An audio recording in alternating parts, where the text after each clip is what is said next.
வகுப்பு வாத்தியாருக்கு எழுதின லீவ் லெட்டரோட வந்திருக்கேன், படிக்கட்டுமாயா? வாத்தியாருக்கு லீவ் லெட்டர் எழுதி இங்க கொண்டு வந்திருக்கீங்களாக்கா? ஏன்னா அவர் இங்கே வந்துட்டாரு.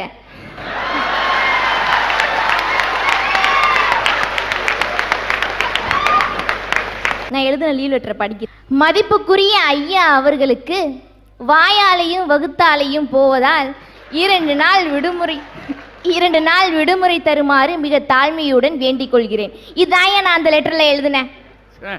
என்ன எழுதுனீங்க?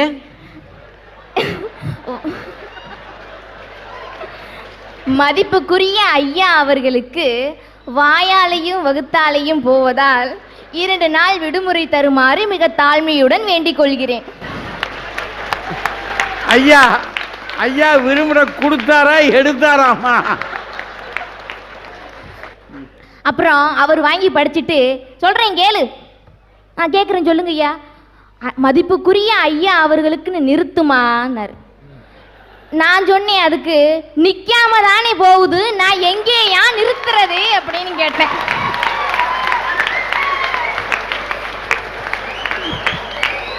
மதிப்புக்குரிய ஐயா அவர்களுக்கு நிறுத்தர் குறி போட்டு நின்னுமான்னாரு.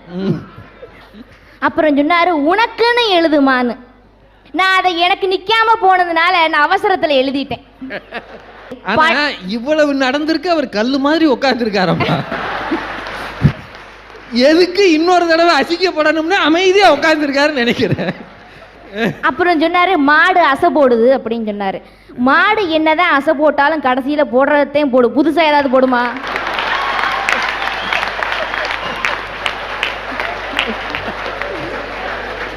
அப்புறம் அந்த அம்மா சொன்னாங்க, அந்த பக்கத்துல இருக்காங்களே அம்மா, குடும்பத்தை பத்தி பேசினவங்கம்மா என்ன சொன்னாங்க, இந்த பள்ளி பருவம் சிலு சிலுன்னு இருக்குமா. சிலு சிலுன்னு உள்ளது தானே இன்னைக்கு விரும்புறாங்க. சில்லுன்னு ஒரு காதல். அதுதான். அப்புறம் அவங்க குடும்ப பருவம் வந்து ஒரு கடல் மாதிரியா. சுனாமி வந்துச்சுன்னா அமுங்குனதுதான் எழுந்து வருமா? வராது இல்லையா? இந்த கடமையெல்லாம் நினைச்சு கவலைப்படாம எப்படி ஒவ்வொரு நாளையும் நாங்க சந்தோஷமா அனுபவிக்கிறீன்னு கேட்டீங்கன்னா, எப்படிமா வகுப்புல என்னமா பண்றீங்க? இப்ப வீட்டுல இருந்து இப்ப பள்ளிக்கூடத்துக்கு பஸ்ல போறோம். இப்ப பஸ் நம்ம மேல ஏறினாலோ இல்ல பஸ்ல நாம ஏறினாலோ டிக்கெட் எடுக்க போறது என்னவோ நாம தான்.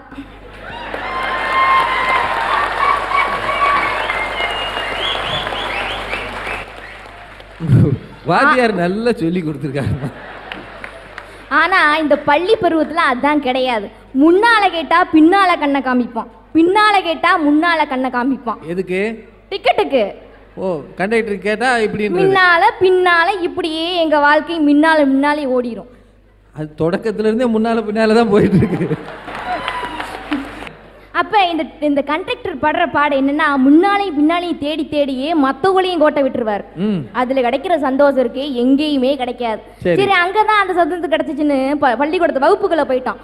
அங்க வாத்தியார் பாட நடத்தையில ஒரு எரும மாடு உள்ள நுழைஞ்சிடக்கூடாது. உடனே சொல்லுவார், அறிவுரை சொல்ற மாதிரி சொல்லுவார், டே பசங்களா, நியூ அட்மிஷன் வந்திருக்குடா, கொஞ்சம் ஏதோ இடம் ஒதுக்கி வைங்க சேர்த்துக்கிறதுக்கு. எரும மாடு கூட படிக்கணும்னு உள்ள நுழையுது, ஆனா உள்ள நுழைஞ்ச நீங்க மட்டும் படிக்க மாட்டீங்களேன்னு திட்டுறதுக்காகத்தான் அதை அப்படி சொல்றாரு. அப்படி திட்டுனதுக்கு அப்புறமும் நாங்க பாடத்தை கவனிப்போம் நீங்க நினைக்கிறீங்க? நான் ஏமா நினைக்கிறேன். திருப்பி ரோட்டத்தையும் பார்ப்போம். அப்போதைக்குன்னு எங்களுக்கு வரும் பாருங்க ஒரு வாய்ப்பு, ஒரு நாய் நுழையும் காம்பவுண்டுக்குள்ள, நாய் நுழையும். அப்போ நாங்கள் எல்லாரும் கூட்டத்தோட கோவிந்தா போடுவோம். சார், நியூ அப்பாயின்மெண்ட் சேர்த்துக்கிறேங்க, இப்போவே கார்டு ரெடி பண்ணுங்க, நியூ அப்பாயின்மெண்ட் கார்டு. ஏப்பா, வாத்தியாருக்கு நாயை அப்பாயின்மெண்ட் பண்ணிட்டீங்க சார்? நாய் நன்றி உள்ளது சார். சரிம்மா, ஹெட்மாஸ்டருக்கு யாரப்பா போடுவீங்க? அரைப்பற காப்பரிச்சு தொடங்கிருச்சு. அதுல ஒரு மார்க் கொஸ்டின் கேட்பாங்க, மண்புழு எங்கே வாழும்? அப்ப நாங்க ஒரு வரியில எழுதுவோம், மண்புழு மண்ணில் தான் வாழும்னு. அதே கேள்வியை கொண்டு போய் அரையாண்டு தேர்வுல 2 மார்க், அதை கொஞ்சம் நீட்டணும். அப்ப நாங்க எழுதுவோம், மண்புழு மாட மாளிகையிலையும் கோட கோபுரத்திலையுமா வாழும்? மண்புழு மண்ணுல தாயா வாழும். அங்க 3 முற்றுப்புள்ளி வச்சிடணும். ஏன்னா அடுத்த வரிசையில முழு பரிசையில கொண்டு கேட்க கூடாது. அது நீங்க அடிக்கடி இப்ப எத்தனை அருமை போட்டிருப்பீங்க, அருமை அருமை அருமைன்னு எத்தனை இதை சுத்தி சுத்தி வந்தீங்களே, எத்தனை அருமை போட்டிருப்பீங்க. அதையே நீங்க எண்ணிக்கிட்டு இருக்கீங்க. அந்த அங்கேதான் என் பாயிண்ட் இருக்கு. அந்த அருமையே இந்த பள்ளி பருவத்திலான்னு நான் சொல்றேன். காட்டில் வளர்வது தென்னை, கடலுக்கு அப்பால் சென்னை, கடைஞ்சு எடுத்தா வெண்ணெய், நான் காதலிப்பது உன்னை, அவன் படிப்புல போட்டான் மண்ணை. இப்படி போய் காதல் என்று எழுதிக்கின்றா உனக்கு படிப்பு வருமா? இந்த காதல் இளமையிலே காதல் வரும், எதுவரையில் கூட வரும், முழுமை பெற்ற காதல் மட்டும் முதுமை வரை ஓடி வரும். அப்போ நீ காதலிக்கிற காதல் முழுமை பெற்றாதான் முதுமை வரும்.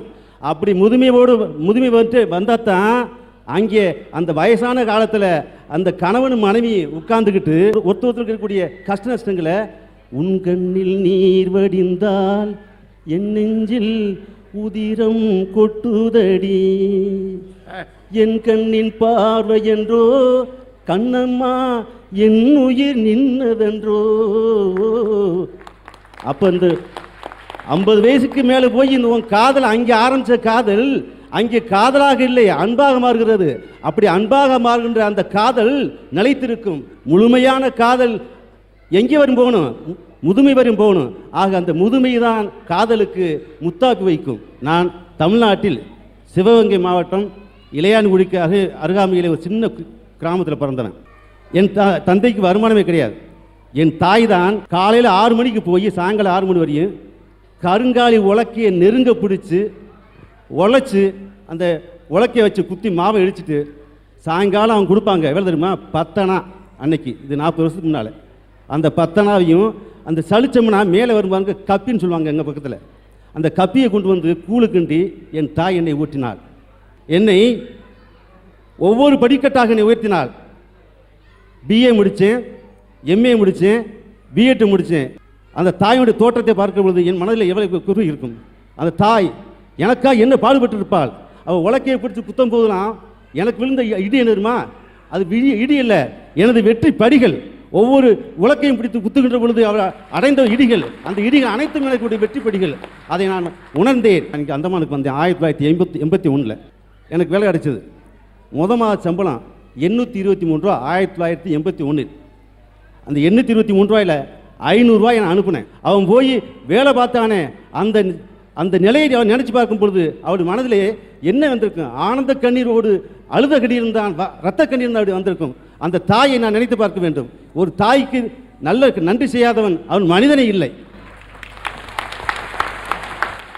நான் இந்த ஊருக்கு வந்தேன், என் தாயை தனியாக விட்டு வந்துட்டோமே அப்படின்னு சொல்லி இந்த ஊருக்கு கூட்டு வந்தேன். கூட்டு வரும்போது என் தாய் கடலை பார்த்திருக்கிறாள், கப்பலை பார்த்ததில்லை. என் தாய் உழைக்கும் பொழுது வானத்தை பார்த்திருக்கிறாள், விமானத்தை பார்த்ததில்லை. அப்போ தான் நினச்சேன், அம்மாவை கப்பலில் கூட்டி வந்து, எங்கள் அம்மாவுக்கு இந்த ஊர் உடம்பு ஒத்துக்கல, திருப்பி விமானத்தில் கூட்டி கொண்டு ஊரில் விட்டு வந்தேன். பாருங்க, படிப்பறிவு இல்லாத ஒரு தாய் இவ்வளவு தொலைவு வந்து போகும்போது கப்பல் பயணம் கஷ்டமாக இருந்திருக்குன்றதுக்காக திரும்பி செல்லும்போது பெரிய வசதி இவர்கிட்ட இருந்திருக்காது. இருந்தாலும் அம்மாவுக்கு விமான பயணம்னா என்ன அப்படின்றத அறிமுகப்படுத்தி தன் தாயை விண்ணில் பறக்க வைத்த ஒரு மகன். இதெல்லாம் நான் படிக்கும்போதோ இளமையாக இருக்கும்போதோ பள்ளிக்கூடத்தில் உணரலை. அந்த முதுமை என்ற ஸ்தானத்தை வந்ததுக்கு பின்னால் தான் என் தாயுடைய உணர்வை நான் உணர்ந்தேன். எனவே இந்த சன் மூலமாக வாழ்ந்த வாழ்க்கையின் நினைவுகளை புரட்டி பார்க்கின்ற நல்ல பருவம் முதுமை பருவம். முதுமை பருவம் நீங்கள் வாழ வேண்டும், வளர வேண்டும், உங்கள் வாழ்க்கையிலே வளம் பெற வேண்டும் என்று கூறி அமைகின்றேன்.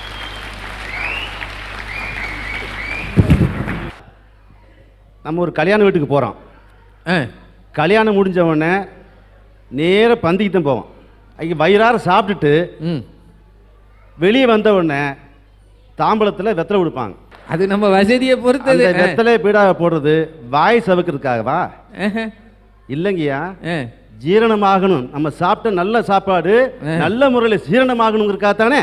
இப்போ நம்ம வீட்டில் ஒரு மாட்டை அவுத்து விடுறோம்.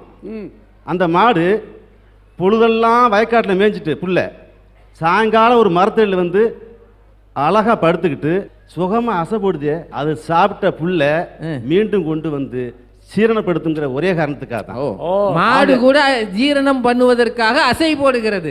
ஆக நினைவுகளை அசை போடுகின்ற பருவம் முதுமை பருவம். அருமை அருமை அருமை. அருமை. முதுமை பருவம் இருக்கு இல்லையா, அது பழுத்த பழம் மாதிரி. அருமை. அந்த பழத்துல தான் ருசி இருக்கும், டேஸ்ட் இருக்கும். அதை ஒழுங்கா சுவைச்சா டேஸ்ட், இல்லைன்னா அது வேஸ்ட். நீங்க என்னவா இருக்கிறீங்க? என்னுடைய பெயர் வா கிருஷ்ணன். நான் இங்கே பாத்துப்பசி மேல்நிலைப்பள்ளியில் முதுநிலை தமிழாசிரியராக பணியாற்றுகிறேன். முதுநிலை தமிழாசிரியர். நான் படித்ததும் மதுரை தியாகராயர் கல்லூரி. ஓ, அடே அவா, அடே அவா. இந்த அவர் என்ன சொன்னாரு? அவர்னா இந்த முதியோரை பத்தி பேச வந்திருக்காரு. ஒரு ஆசிரியரை மரியாதையா கூப்பிடணும். அந்த ஐயா என்ன அந்த சொன்னாரு? ஐயா என்ன சொன்னாரு? அப்படி பேசணும். எந்திரிச்ச உடனே அந்த அவர் என்ன சொன்னாரு, இந்த இவர் என்ன சொன்னாரு, சரி, அந்த இந்த ஐயா மாதிரி என்ன வேலையெல்லாம் சொன்னாரு? வச்சுக்க கூடாது. சரி, இதெல்லாம் சரி. பள்ளிக்கூடத்தோட வச்சுக்கணும். அவர் அதுக்கு பயந்து தான் இங்க வந்திருக்கிறாரு. இங்கேயும் அவரை கூப்பிட்டு அவர் என்ன சொன்னாருன்னா அரட்டுறதுக்கா? ஐயா நீங்க என்ன ஐயா சொன்னீங்க? அவர் கேட்கிறா என்ன சொன்னாரு? கல்யாண வீட்டுக்கு போனா எதுக்கு நம்ம பீடா போடுறோம், வாயெல்லாம் எதுக்கு சவக்க வைக்கிறாங்க பீடா போட்டு அப்படின்னு கேக்குறாரு. ஆமா, வாய் எதுக்கு சவக்க வைக்கிறாங்க? எதுக்கு? முதல் ரவுண்ட்ல உட்காந்தாங்க, ரெண்டாம் ரவுண்ட்ல உட்காந்துருவாங்களான்னு பாக்குறதுக்காக. ஓ, இந்த வெத்தலை போடுறதுக்கு இது ஒரு காரணம் இருக்கும். முக்கியமான காரணமே இனி அதுதான். ஜென்மத்துக்கு நான் போட மாட்டேயா. அதாவது பள்ளி பருவம் வந்து மலை மாதிரி சிலு சிலுன்னு தான் இருக்கும், மழை மாதிரி. ஆனா வந்து எப்பவாவது தான் பெய்யும். ஆனா இளம பருவம் வந்து நதி மாதிரி சலசலன்னு தான் போகும். சரி. முதுமை பருவம் வந்து ஒரு நீராவி மாதிரி, அது வந்து ஆவியா போயிடும். அதாவது நமக்கு தெரியாது. ஆனா இந்த குடும்ப பருவங்கிறது வந்து ஒரு கடல் மாதிரி, என்னைக்கும் வத்தாது. இதுல வந்து ஒரு சந்தோஷ குடும்ப பருவத்துல என்னன்னா, நம்ம வந்து சின்னவங்களை வாழ்த்துறோம், நம்மளை விட பெரியவங்கிட்ட வாழ்த்து பெறுறோம். அது இந்த குடும்ப பருவத்துல ஒண்ணுலதான் ஐயா கிடைக்கும், வேற எப்பவும் எங்கேயும் கிடைக்காதுயா. நிறைய நகை போட்டிருக்கீங்க. ஆமா சார், சந்தோஷத்துல பாத்தீங்களா? யாராவது போட்டிருக்காங்களா? நான் தானே சார் போட்டிருக்கிறேன். இவ்வளவு நகை போட்டா குடும்ப பருவம் சந்தோஷமா தானே இருக்கும். அதான் ஒரு பெண் குழந்தைக்கு எத்தனை வயசுல கல்யாணம் ஆகுயா? கவர்மெண்ட் இப்போ 21 வயசுல கல்யாணம் பண்ணணும்னு சொல்லியிருக்கிறாங்க. ஆனா எனக்கு 11 வயசுல கல்யாணம் ஆச்சியா. அப்ப என்னோட கணவருக்கு வயசு 35. அதாவது 2 வயசு 3 வயசுல வித்தியாசத்துல தான் கல்யாணம் பண்ணாதான் அதாவது வாழ்க்கை சிறப்பா இருக்கும்னு சொல்றாங்க. ஆனா நாங்க அதையெல்லாம் மீறி 25 வருஷம் வயசு வித்தியாசத்துலயும் நாங்க நல்லா வாழ்ந்து காமிச்சிட்டு இருக்கிறோம். அதான் அந்த குடும்ப பருவத்துக்குள்ள சந்தோஷம். என்னோட 20வது வயதுல தான் என்னோட குழந்தை ஃபர்ஸ்ட் பெண் குழந்தை பிறந்தது. 2 பெண் குழந்தைங்க, முதல் பெண் குழந்தைங்க. அப்ப அவ படிச்சு அவளை ஃபர்ஸ்ட் ஸ்டாண்டர்ட்ல கொண்டு போய் சேர்க்கும் போது நான் 10ஆம் கிளாஸ் பரீட்சை எழுதினேன் சார். 2வது குழந்தை பிறந்ததுக்கு அப்புறம் அதே மாதிரி 12th எக்ஸாம் எழுதினேன். சரி, இந்த படிப்போட நிறுத்தக்கூடாதுன்னு அவர் வந்து சரி ஏதாவது ஒரு வேலை, அதாவது ஏதாவது ஒரு வேலை பார்க்கணும், சிறு சேமிப்பு முகவர், அந்த வேலையை எடுத்து இப்போ நான் செஞ்சிட்டு இருக்கிறேன். உங்க வீட்டில் அதாவது ஒரு வேளை சண்டை சச்சரவு இந்த மாதிரி ஏதாவது வந்தா நீங்க என்ன செய்வீங்க சார்? சட்டையை போட்டு வெளியே போயிடுவேன். நீங்களாவது சட்டையை போட்டுட்டு வெளியில போயிருவீங்க, பரவாயில்ல. என் வீட்டுக்காரர் என்ன செய்வார் தெரியுமா? ஒரு வாரத்துக்கு அவர் சாப்பிட மாட்டாருயா. அதாவது வந்து சண்டை போட்டு தான் அடிச்சு தான் திருத்தணுங்கிறது வாழ்க்கை இல்ல. அவர் தன்னை வருத்துறத பார்த்து நம்ம வருந்துறோம் பாருங்க, அதுதான் திருத்தம். இப்ப பிள்ளை குட்டி பெற்றதுக்கு அப்புறமும் திருப்பியும் தாலி கட்டிக்கிட்டோம் சார். என்னம்மா அது ரொம்ப புதிர் போடுறீங்க? புதிர் என்னன்னு கேட்டா, போன மாசம் ஆகஸ்ட்ல அவருக்கு வயசு 60வது வயசு சஷ்டி பூர்த்திக்காக போய். எங்க இருக்கிறார் அவரு? ஐயா வாங்க ஐயா. நாங்க கூப்பிட்டா வரமாட்டீங்க, வீட்டுக்காரமா கூப்பிட்டாலும் வாங்க. மாமாடு கூப்பிட்டாதான் வருவாரு சார். கூப்பிடுங்க.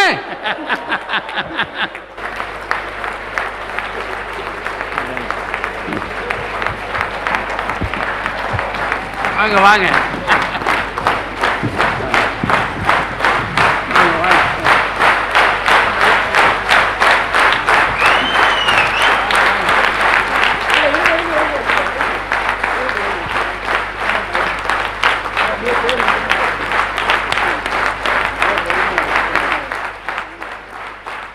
ஒரு அருமையான தம்பதியரை சன் டிவியின் அரட்டை அரங்கம் இந்த மேடைக்கு அழைத்ததில் பெருமை கொள்கிறது. 25 ஆண்டுகள் வயது வித்தியாசம் இருந்தாலும் இணைந்த தம்பதியராக வெள்ளி விழா காணுகிற இவர்கள் பல்லாண்டு பல்லாண்டு வாழ நீங்கள் அனைவரும் இதை தொலைக்காட்சியின் வாயிலாக பார்க்கிற அனைவரும் பிரார்த்தனை செய்வார்கள். அந்த பிரார்த்தனையின் பலன் இவர்களுக்கு வந்து சேரட்டும் என்று வாழ்த்தி, குடும்ப பருவம் தான் சிறந்ததுன்னு சிறப்பாக பேசினீங்க, எடுத்துக்காட்டாக பேசினீர்கள். வாழ்த்துக்கள்.